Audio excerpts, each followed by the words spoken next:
When it comes to art therapy, it's not just like, so there's a myth. There's a lot of myths about art therapy in the sense of person think it's like a Rorschach test, which is a test where you hold up the art thing and you're gonna say what the person is thinking or whatever. That's very subjective, right? Because what a color might mean for you is not the same for me.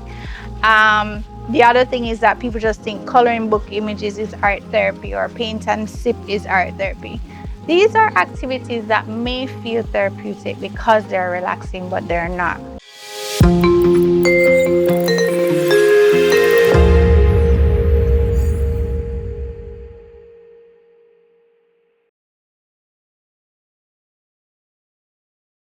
Hi everyone, welcome to another episode of Trauma Talks with CKM Healing Consultancy. My name is Chantaeu Munroe, the CEO and founder of the consultancy, and on this episode we'll be talking about how art therapy is used in the healing process, the healing journey of individuals who have gone through traumatic things. So happy to have Lesli-Ann Belnavis-Elliott with us to talk about how art therapy helps persons on their healing journey.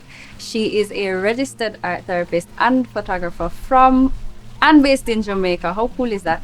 She has a Master of Science in Art Therapy. She also has a Bachelor of Science in Studio Art from Florida State University. Welcome. Thank you, Chantal.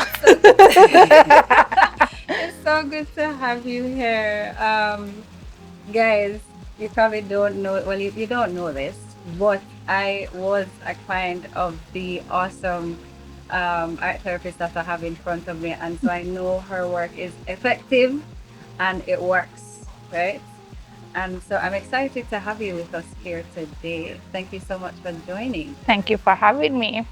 And I'm excited to have this conversation because I think it's needed. I think this information needs to be had and persons need to know about it. Yeah, because when you hear about therapy and counseling and healing, people usually think mostly talk therapy or just sitting in a room with a counselor and that's it, but they don't understand the dynamics of the different modalities or forms of therapy. I'm so excited.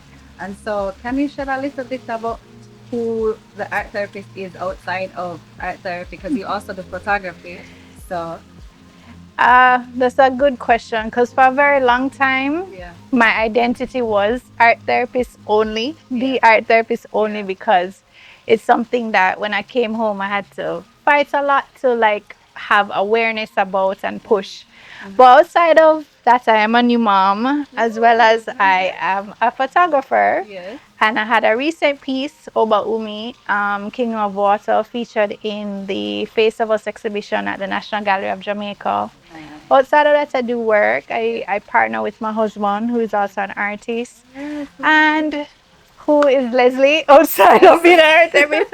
Lover of dance, lover of life, lover of people, and that's who I am. yeah, that is so fascinating. So you're large, you're big.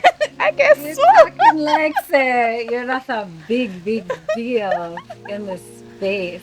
You know, I'm so proud of you. Thank I'm you. happy for that. Congrats on the newborn. Thank you. So let's get into it.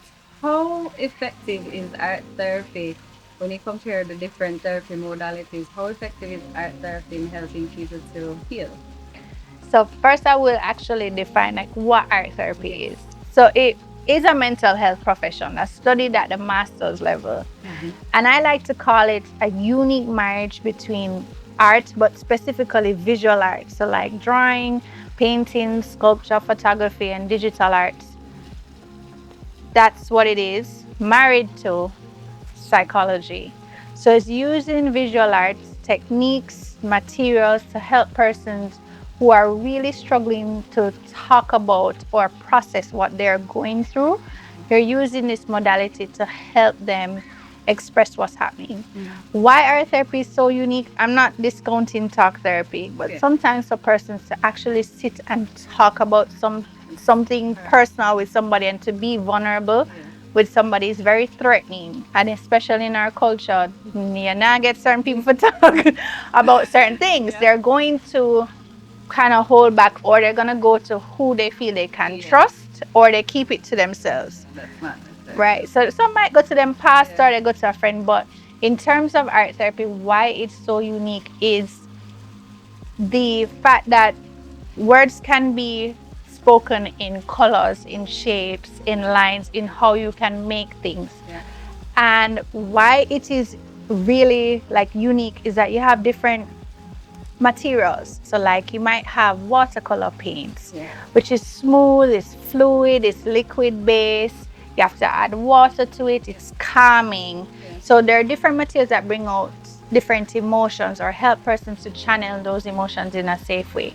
So while the watercolor paint can be relaxing, you have things like modeling clay, Play-Doh, or if you don't have those things, good old flour and water where you mix and knead. You're gonna mold it and shape it and sculpt it into things that you can build and create, and it's three-dimensional. You can sit back, you can look, you problem solve. Or if it is that there is an emotion that's heavy, so I use this word catharsis, which means that you're gonna channel the emotion through the material in a safe way. So instead of hitting somebody or something, you can hit the clay in a safe way. And it's not like, oh, I'm saying, oh, people can just give one piece of clay and that's it. You have to have a trained professional who understands both elements of psychology, the teachings of psychology, as well as the understanding of how to make things with the different materials and the responses that it can evoke. Meaning, there are lots of the materials that are tied to a person's emotional development and their regular stages of development. So when I'm seeing a male client or a child, it's different. There are so many adults versus children. There's so many things depending on what they're bringing to the space. Now, if we're talking about trauma, that is a whole other thing, because trauma is such a broad term. But then even with trauma, depending on the type of trauma, if it's more of a sexual or a violent trauma, if it is a trauma that has happened numerous times and it's very, what we call compounded, I have to be very, no, not creative. I have to be very aware and conscious of the types of materials that I give the client, because trauma has certain responses and certain materials, if you are not trained, can trigger the person in a negative way. Certain materials, certain scents, and Yes. those come with Sensory stuff. sensory stuff, exactly. So tell me, what role does creative expression play in the processing of traumatic experiences in art therapy? When you say that, what you mean? Like, So how does creative expression or person expressing themselves using the different things help them to go through the trauma. All right. trauma? So when it comes to art therapy, it's not just like, so there's a myth. There's a lot of myths about art therapy in the sense of person think it's like a Rorschach test, which is a test where you hold up the art thing and you're gonna say what the person is thinking or whatever. That's very subjective, right? Because what a color might mean for you is not the same for me. The other thing is that people just think coloring book images is art therapy or paint and sip is art therapy. These are activities that may feel therapeutic because they're relaxing, but they're not. The difference with art therapy is you have a professional who is establishing treatment goals and treatment plans with the clients. And the clients, as I mentioned before, they range in different ages, right? So going back to your question about, so how does that play? Why I brought up the treatment goals is that what's happening with the person's trauma, the art activities will be tied to that. So in other words, if somebody is going through grief, because grief is a form of trauma, they have lost a loved one, what is happening for them? Are they shutting down? Are they having difficulty eating and not sleeping? They're not coping? Are they feeling anxious because maybe this person was a breadwinner? Or they were going to get married and the person died suddenly? That is a shift So the creative expression is in the art activities that are given and the materials that are used. So for example, I might, ask, when it comes to trauma, you want to be able to ground a person first. And when we say ground a person, is in asking about your process. yeah, From how do you, so you want to this is a term we use, to ground, meaning to center. So if you think about, if you're to plant your 2 feet right now, Chantaeu, you're planting your feet, you're grounding with the earth. So within the art, there are things that you want to do to ground the person so that if there are triggers that come up, they can be centered. Right. They can use it to go back to help them. So like creating a safe place. And for some that could be an issue because they might not feel like they have a safe place. So that's a whole other thing.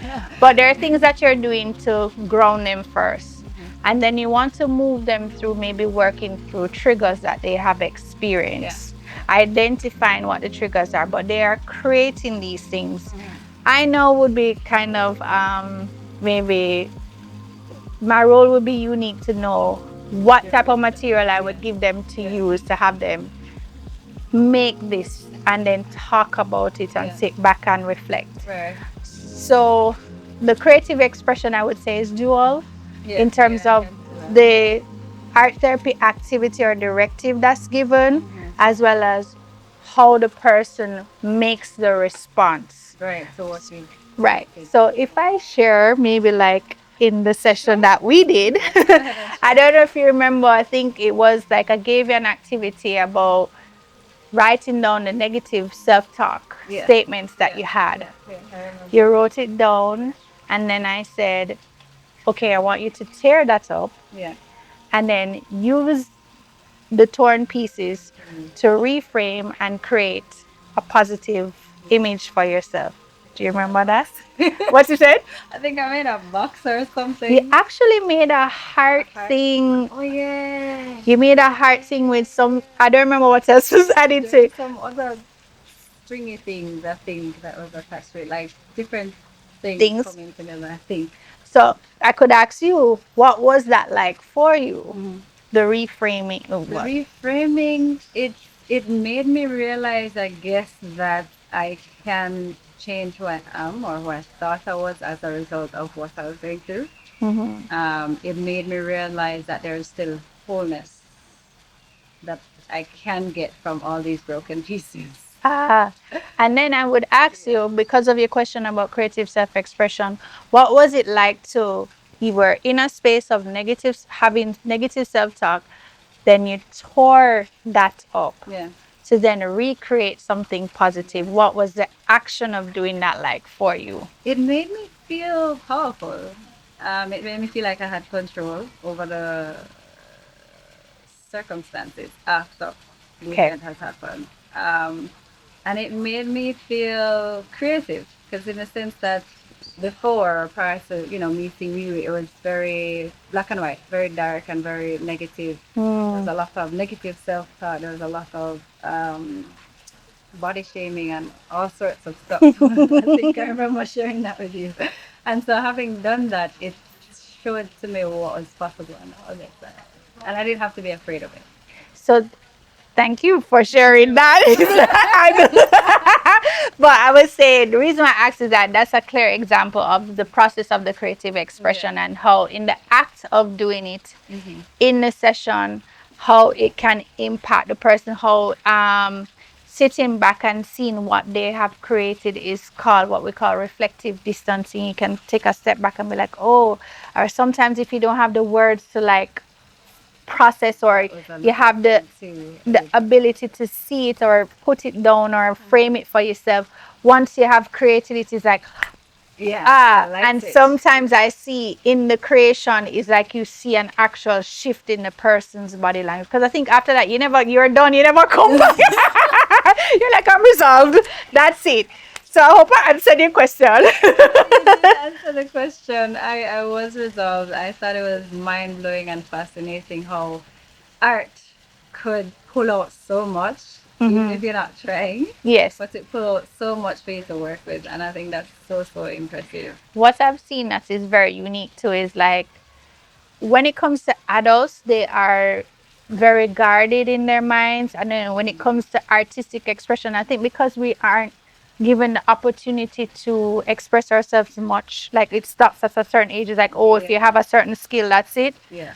And so it always is unique and fascinating to me that when I go into a space and I go into work with groups, and the initial thing is like, oh, I can't draw, I can't do this. And then the moment that they're given the activity, and I'll be like, okay, you guys have 5 more minutes, we're going to have discussion. They're like, you can't, can't give me more time. Or they will be like, oh my God, thank you for this. I was able to pause. I feel like a child. I was able I was to, about to say that when we tap into that inner child, that play, yes, state of play, that I feel like, I don't know who told us that when we reach adulthood, the state of play, the mindset of play should should be shut stop. off. And I feel like that damages our expression overall, and that's very dangerous. We're also a society that has so much different forms of trauma that we really need outlets, creative outlets, creative ways, play. And play can look so many different ways. And it tells us about ourselves. How do we problem solve? Can we teamwork? Can we do things?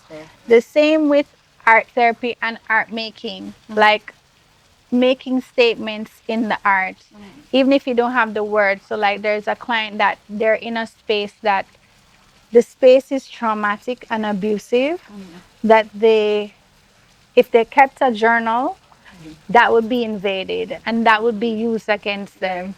So I said to them, okay, even if you do create, what if instead of using words, use symbols to represent, and only you would know what those symbols mean. Yeah, yeah. I don't know if they did it because it's a one-off session, but that was an advice, and that's how they can like be protective. Or if you're in a space where you can't escape, we might give you something like guided imagery, or create an image that you can hold in your mind and then use it as a coping tool. Yeah, yeah, yeah. Fascinating stuff. And I'm not knocking all the other modalities or forms of therapy, but I feel like art therapy to me, I'm probably biased because I love nature and creating, is it's my best one yet. Thank you so much for sharing that. So, Lesli-Ann, how do you address clients that show up with resistance to art therapy when you're trying to help them to heal? That is an excellent question. And in therapy, it's not, resistance to any process is not unique to art therapy. But in terms of if somebody is resistant, I honor where they're at. Like, is it that they're not at a stage yet to move forward or to deal with what's coming up? Or do they need to take time? Because if they go into it, they are already kind of emotionally fragile. So they need time. And this is where, like, there are different steps that I would take with, again, the art materials or the art activities. So sometimes I might actually give them things where they have to mirror or reflect on. I might actually literally be like, okay, what's the roadblocks that's coming up? Yeah. Create the roadblocks. That's fascinating. Right? Create what's the roadblocks that you are experiencing. And then if we need to address it one at a time, because of the nature of the trauma, maybe that's what they can hold. Right. And it's so unique because it could be a physical box that's created, it can be a metaphorical box, and so forth. So I just take time with the materials. I give them activities that, okay, if resistance is coming up, if it's too hard for them, do we need to switch gears? Do we need to go to something safe for them? Do we need to go back to grounding? Do we need to relax? Do we need to calm down? Or if they're resistant, like sometimes depending on the client and where they're at, if they can handle that, maybe mirroring it back and saying, I noticed that this is difficult. Explore this or talk about this. And if they really are like, no, I honor that as well. And that's really Yeah. Do you find that eventually they come around to it, or it's some stuff you find you have to like leave that roadblock for now and then deal with another roadblock? It depends on the client and the situation and where they're at. And then also I've seen where sometimes clients don't come back. Exactly. You know, well, we said earlier with you, I think you had come to a space of resolve, Yeah, and you had actually said to me, Yeah. I am good with the process. Yeah. I'm done. So you had terminated. No, I mean like, and this is not, again, not just solely to art therapy. It's sometimes if like things come up that is like the person had maybe a breakthrough or something, or it's challenging something too much for them. Sometimes you might see resistance in the form of them not coming back, or not coming back for some time and then returning. Yeah. So, but in terms of the art, it varies what you give them, what you use to help them process that. Okay. Art therapy is so dynamic, and like I said earlier, I feel like it's one of my favorites in the therapy space. Probably because I like nature and I like art. I like, artistic stuff. And so, how do you help persons to build resilience and empower them to become their authentic self? How does one build resilience? I think resilience is a journey. Wait. It's like how when people ask, "Oh, you need to forgive." As so, if you go off of forgiveness, you have to take time. There's a continuum. Resilience takes time because you have to set certain boundaries for yourself. And so I may have the person create and identify what are the boundaries that they have for themselves. Can they even recognize what the boundaries are? Because especially when it comes to trauma, sometimes trauma responses can be it's like twofold. It can be very extreme for some where they're extremely compliant and apologetic and they do everything that you ask them to do. And then you have some who are very combative and they might go fight and then go tear down the place because they're in fight mode, right? And you have to just understand where they're at. So what does resilience look like for someone? What does emotional resilience look like? Is it that you need a reminder of your own personal strengths?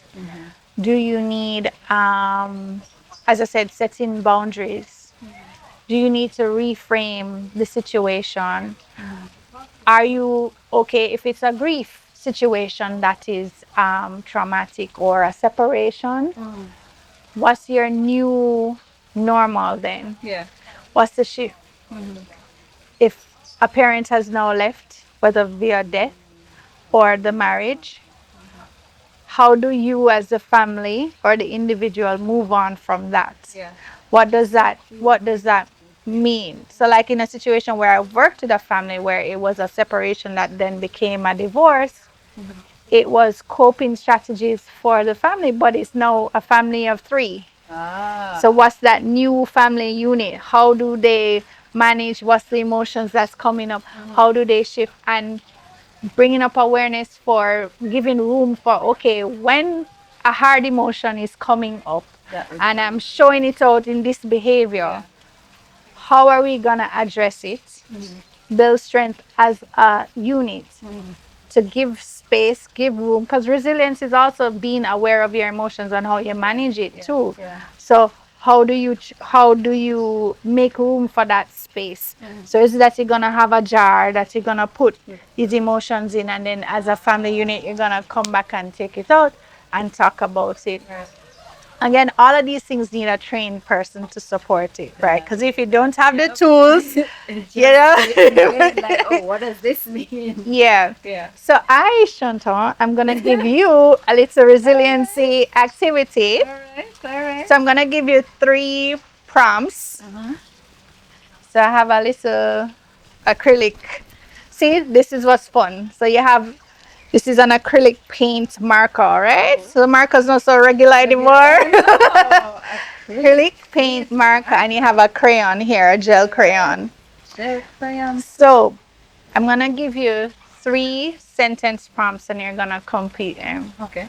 The first one is I am. Beautiful. I can. I can. You're gonna put it on a circle. But you can say it. I am first. I'm gonna tell you the 3. I am. Beautiful. I can. Do all things through Christ who strengthens me. I will. Become unstoppable. Say it again. Become unstoppable. We add one more. I'm grateful for You. me. Oh! Thank you. I was expecting that. So it's I am, I can, I will, and I'm grateful for. So write the answers on the. If you feel so, but you said it out loud, so it's Okay.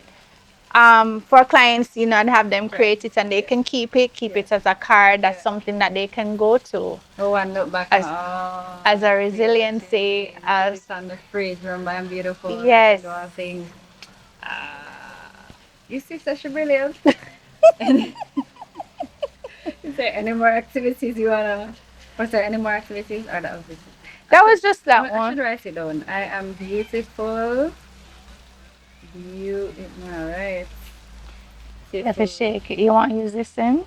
Oh no, it's not right now. That can do all things. I'm can give literally you going one to more. Put this down on my fridge. No, in my mirror.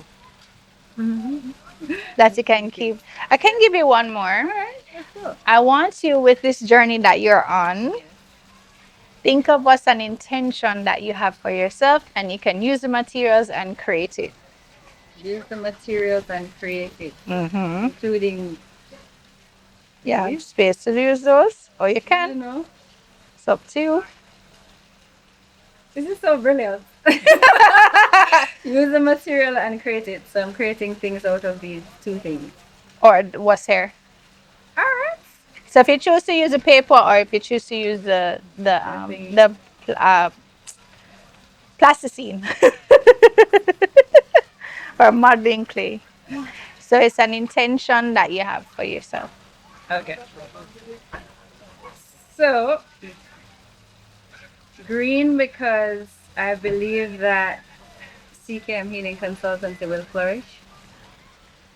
White, because I believe that all our intentions and everyone who assigns to us, or everyone who will be assigned to us, will have pure intentions. And I'm putting it all in a circle because it expresses the unity. No matter how long or short the journey will be for anyone who comes on board the journey, they will leave with a lasting impact, and it will be unified. There will be no disunity. And I'm gonna go ahead and add the color. I don't know if this is gonna work. Shake it first. Shake it, because it's acrylic. I'm going to go splashes of. Is pink this? Yeah, kind of magenta. Magenta pink, because it is also one of the brand colors of CKM. And I didn't even know that. Look at that. Alignment. To say that everything that we do and everybody who we encounter will be aligned. So this is my artwork. And somewhere in it, I'm seeing like a water body where it's like there will be not just flourishing but fulfillment for everyone, including myself, that's involved. Awesome. So you see the water? You don't see the water, but you see the water. Yeah. That is it. I'm trying to get this to be into a circle, but it's not working. But you get the point of what I'm trying to say. Yeah. Guys, I feel like she's amazing at what she does. So, that's it. Yeah, there's the two things of the affirmations and your intention, and you stated it in the art. In the art. You see how brilliant she is? Like, I wasn't even thinking about it. This is not, we didn't talk about it before. Nope. We didn't have any conversations before. But just how art therapy gives you the freedom of expression on spot. And it kind of invokes honesty. Because like without reprogramming or without programming, the truth just comes out. And you can't really mask that. Yeah. Instant. But, however, Yeah. you are self-aware and you have language and you have had the experience of engaging in it or doing the activities, but for a lot of persons they have not. But just that same kind of response that you're talking about, that when somebody builds a sense of trust in the art therapy process and they use the art to kind of just release, reflect, process, problem solve, whatever it is, deal with not only the traumas but whatever the circumstances are. That's it. Brilliant. And so, with that said, thank you so much for agreeing to come on this episode with us. Thank you so much for giving up your art so I can take home. You look like you're gonna say something. I was like, well, it's not my art, it's yours that you created My for art. yourself. Well, the material. Thank you so much for sharing your material with us. And how can people get in contact with you? So we have my website, which is www.arttherapyjamaica.com. I am on Instagram and Facebook, Art Therapy Jamaica. On Instagram, it's Art Therapy JA. And we have a YouTube channel, Art Therapy Jamaica. What about the photographer? How Oh, people should the photographer too? because again, that's working on that, working on merging the two worlds. So I have two aspects of the photography side. So there's Lesli-Ann Belnavis photo, which is my work. And then my partnership with my husband is Element Creative. So that's LM Creative. LMENT, sorry, Creative. Yes. On Instagram. So that's how they can get in touch with us. Yeah. All right. Awesome, guys. You have heard it here first on Trauma Talks with CKM Healing Consultancy. Thank you so much again for facilitating us, for coming here. Thank you for having me. That is a wrap for Trauma Talks with the amazing art therapist Lesli-Ann Belnavis-Elliott. Thank you guys so much for joining. And I want to give a special shout out to Hope Gardens for facilitating us in this setting, for collaborating with us on Trauma Talks. And this lovely setup, lovely setup from Brushes and Blooms JA. She is amazing at what she does. You guys should go check out her Instagram page. That is Brushes and Blooms JA. And of course, this would not have been possible to be recording all of these nice episodes without the collaborative effort of Jace Mary Media team. I am so grateful for their support and dedication. Big up Jace specifically. His dedication to ensure that I capture the right angles and say the right things is special to me. So thank you guys so much from the bottom of my heart. And check us out on all social media platforms at CKM Healing Consultancy. Stay tuned, stay safe, take care of yourself and others. Bye.